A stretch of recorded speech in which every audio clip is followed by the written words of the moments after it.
Louvado seja nosso Senhor Jesus Cristo. Estamos refletindo o trabalho na vida de São José.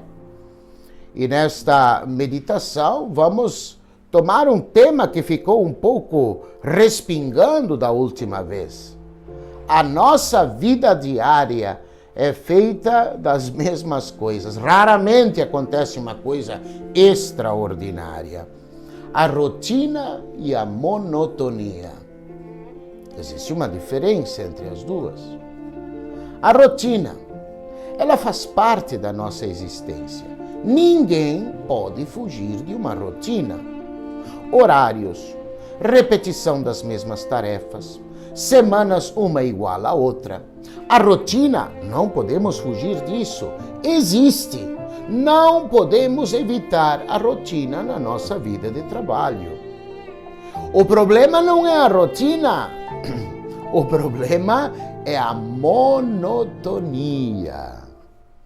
A monotonia gera dentro de nós um desgaste. Uma vidinha sem brilho.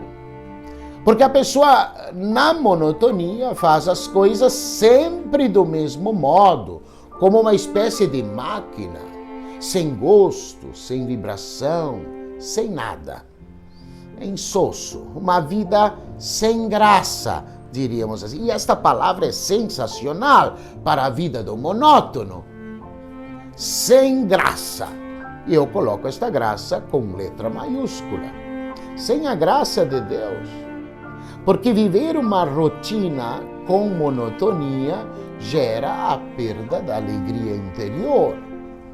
Aqui está a razão do cansaço. Este é o perigo de muitas pessoas, chateadas e aborrecidas, porque precisamente, não porque estão trabalhando e cansam, mas porque estão numa crise de monotonia. Uma vida sem entusiasmo. Esta palavra também é sensacional. Mas eu não vou entrar agora no estudo da palavra entusiasmo, mas que tem tudo a ver, pesquise aí no Google, de onde vem a palavra entusiasmo. Mas é uma vida sem Deus, sem motivação. Isto é um perigo para qualquer ser humano. Porque é como viver sem rumo, sem objetivo, sem meta, sem esperança. A pessoa vivendo no redemoinho da monotonia, ela cai numa vida que não tem ideal, que não tem projeto de vida, numa vida sem sentido. E aí, é claro, ela não vai conseguir enxergar no seu cotidiano uma luz. Diria assim, para ficar bem claro, na sua rotina, uma luz. Não consegue encontrar o dia a dia dentro do seu projeto de vida, porque no fundo não tem ideal. E aí, é claro, não vai descobrir o que pode santificar ela através daquela atividade, mesmo que seja ajeitando alguns vasos de flor. Então aqui nós percebemos, meus amigos, nesta segunda meditação, dentro do ano de São José, a segunda parte desta meditação é o valor do cotidiano. O valor do meu dia a dia. A vida de São José é muito importante porque ela está muito próxima à nossa situação. Nós não vamos fazer coisas chamativas na vida. O que nos aguarda é a realidade diária. E nós temos que ser realistas. As façanhas só cabem numa mentalidade, numa imaginação deslumbrada. Não esqueça do que eu vou dizer agora. Os sonhadores, eles fogem do dever cotidiano. Ficam sonhando em quimeras e sonhos e sonhos e sonhos e esquecem de lavar a louça para a mãe. A grande lição da vida de São José é descobrir que no dia a dia nós temos um caminho para nos aproximarmos de Deus. Devemos descobrir com São José o valor do pequeno realizado, e aí sim, realizado na presença de Deus. Trabalhar com Deus. E vamos acabar trabalhando para Deus. Em 1427, os estudantes da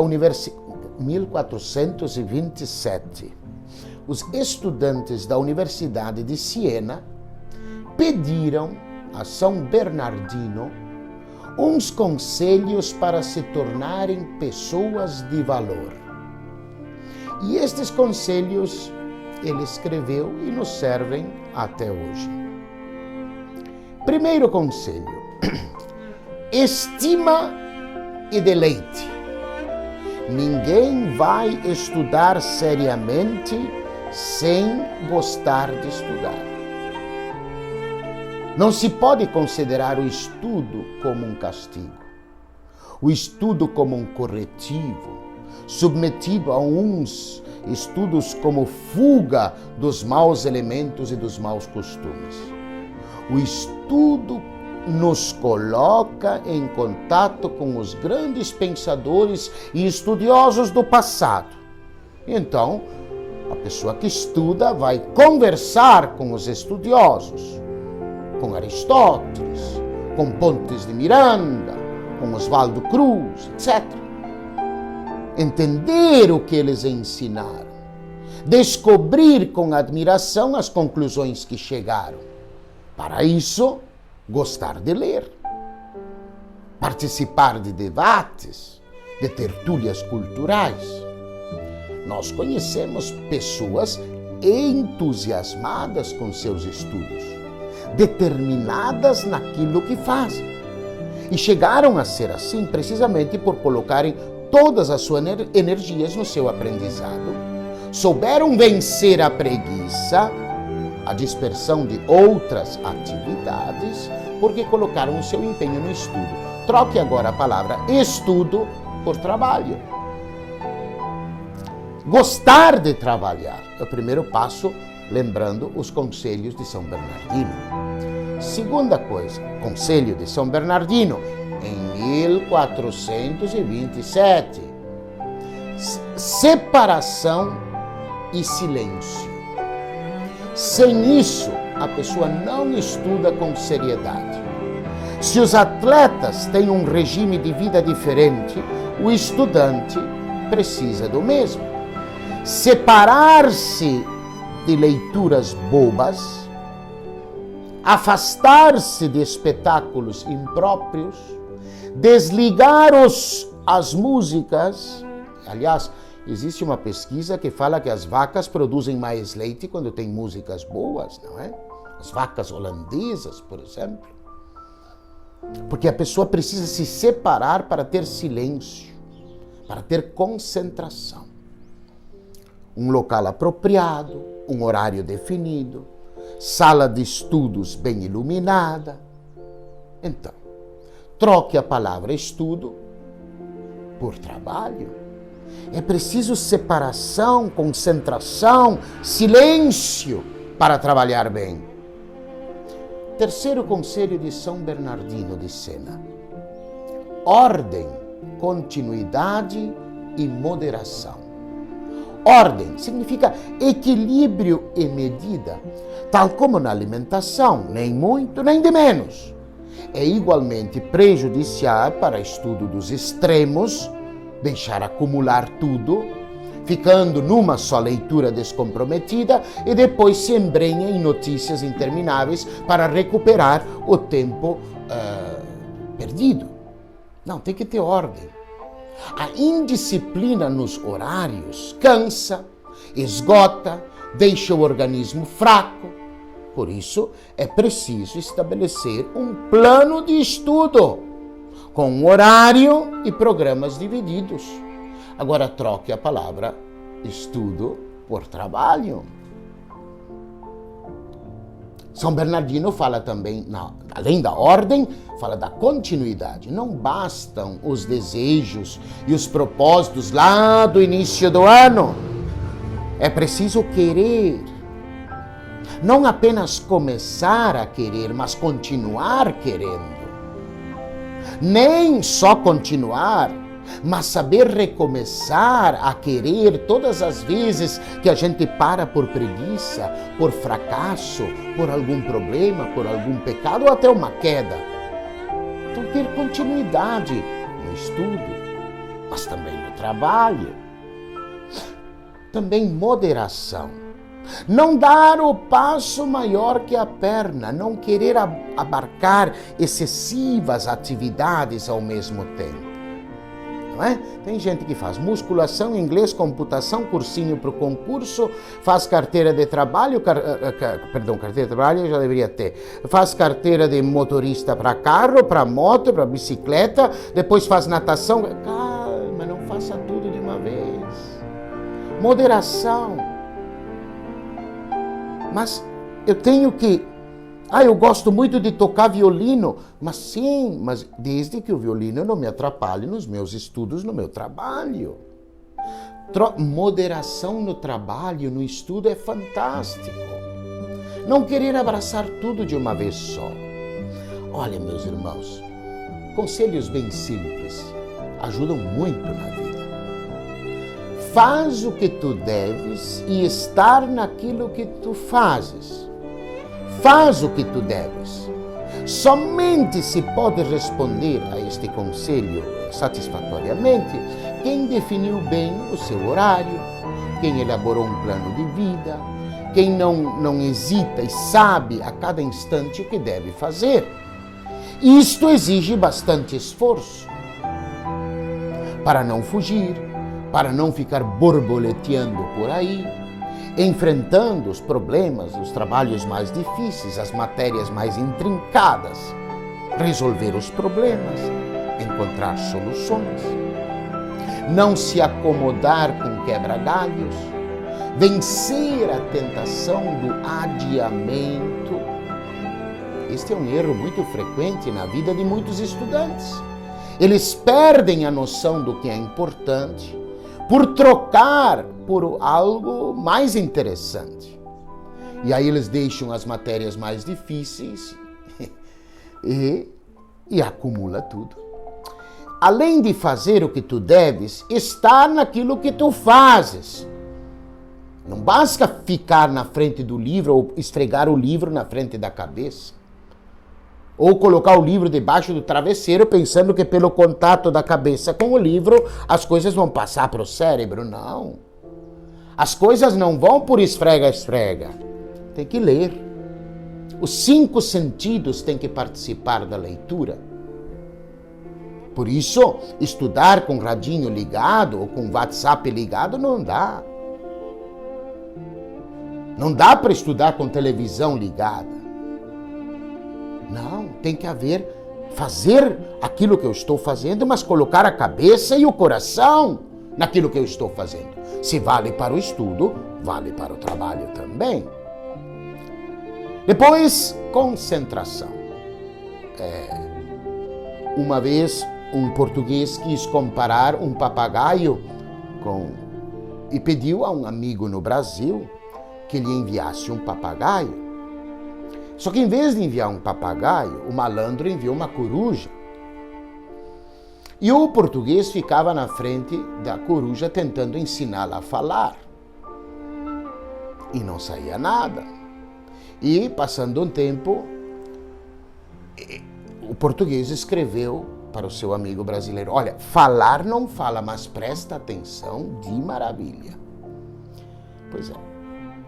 Nós temos que ter concentração naquilo que nós fazemos, ainda que seja para descascar uma batata. Dividir o trabalho em etapas pode ajudar bastante.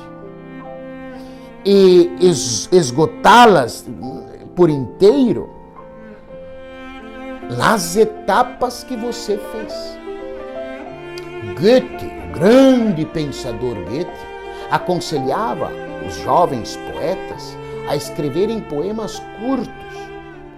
O alpinista olha para aquela montanha e se recusa a olhar o alto da montanha, porque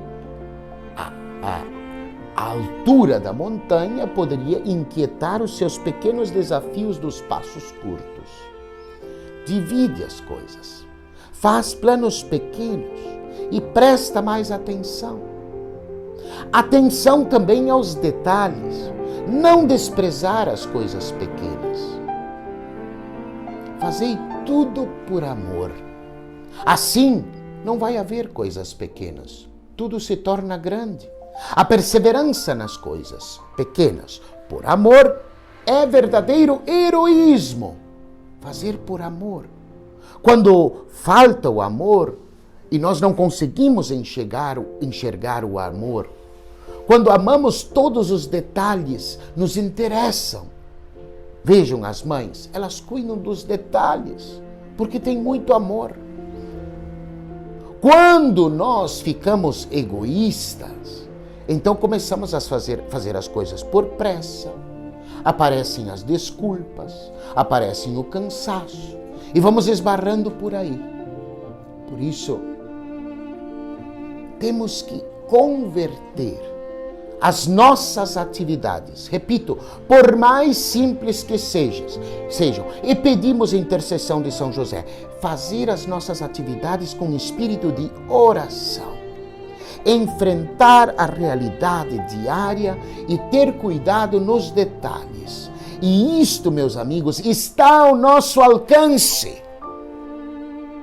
Se nossos deveres forem feitos com o maior esmero, aprenderemos o segredo de São José: converter o trabalho em oração.